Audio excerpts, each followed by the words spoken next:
welkom by hierdie donderdagoggend. Ons reis steeds deur gelykenisse en vanoggend deur Lukas 13 vers 6 tot 9. 'n Kort gelykenis waar Jesus vertel van 'n eienaar, 'n man wat 'n vyeboom sien wat nie bot nie. En dan sê hy vir die tuinier, kap hom uit.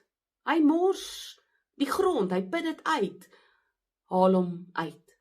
En die tuinier sê vir hom, meneer, ek weet dat hy al vir jare nie vrug dra nie, maar gee hom net nog 1 jaar.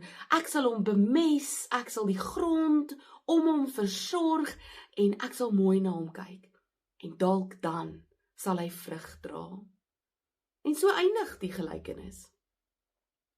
Jesus probeer hier iets sê van die potensiaal van 'n vyeboom. En hy praat nie van 'n vyeboom nie, hy praat van 'n mens wat selfs as hy vir jare nie vrug dra nie, potensiaal het.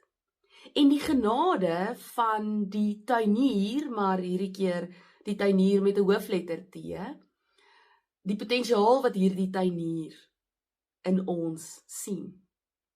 Die wêreld is genadeloos. Die wêreld meet en vra, hoeveel kan jy produseer? Hoe vinnig kan jy dit doen? Wat kan jy bied? Hoe effektief is jy? Maar dis nie hoe God na ons kyk nie. God versorg, bemes, deur sy gees gee hy goeie grond en werk in ons, want hy sien die potensiaal. Nog 'n jaar en nog 'n jaar en weer 'n keer en wat ook al nodig is. Want God weet watter vrug ons kan dra. Hoor die ongenaakbare, die amper wrede woorde van die man wat sê kap hom uit. Hy mors net die vrugbaarheid, die potensiaal van die grond eintlik.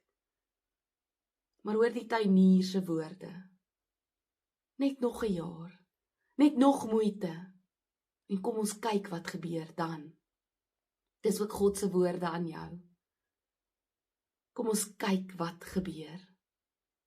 Vir God gaan dit oor die potensiaal van die vrug wat gedra word, die potensiaal van die goedheid wat uit jou kan kom, die potensiaal van die liefde wat gedeel kan word, nie wat jy kan produseer nie, die werk wat jy kan doen nie, maar die goedheid, die vrug van die Gees. Mag jy hierdie genade van God hoor, dat hy jou nie wil uitkap en op die ashoop wil gaan verbrand nie. Nee. 'n God wat weer en weer probeer, 'n tuinier wat met sorg en liefde en genade na jou kyk, en wat jou potensiaal raak sien, selfs wanneer jy dit nie sien nie, selfs wanneer die wêreld dit nie sien nie. Kom ons bid saam. Almagtige Vader God, dankie dat U na ons kyk met sagte oë, met oë wat sien hoe U ons geskep het, vir wat U ons geskep het. Mag ons ook deur sulke oë na onsself en na ander kyk.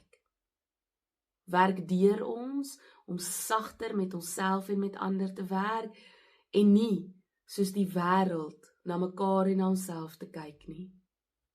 Help ons hiermee, Here. Amen. Gaan vandag in sy groot vrede.